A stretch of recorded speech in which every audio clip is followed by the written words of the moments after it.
This is going to be a startup before the cam change. So we've got the stock cam with a flat lobe in here. Go ahead and start it. And rev it a couple of times, you'll hear it backfire.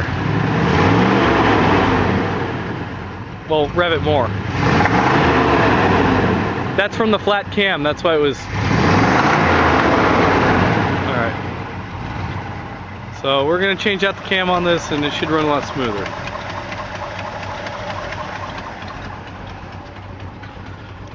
I'm going to do a quick walk around.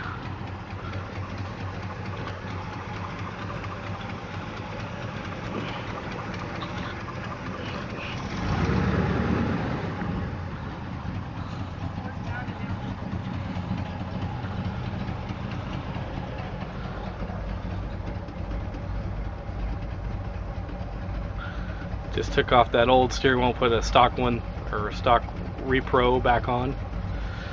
And I'll be changing these blue seats out soon too.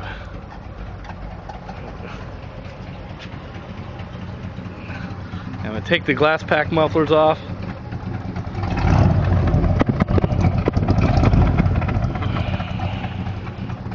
And maybe put some MagnaFlows or Flowmasters on. Okay. Wish me luck.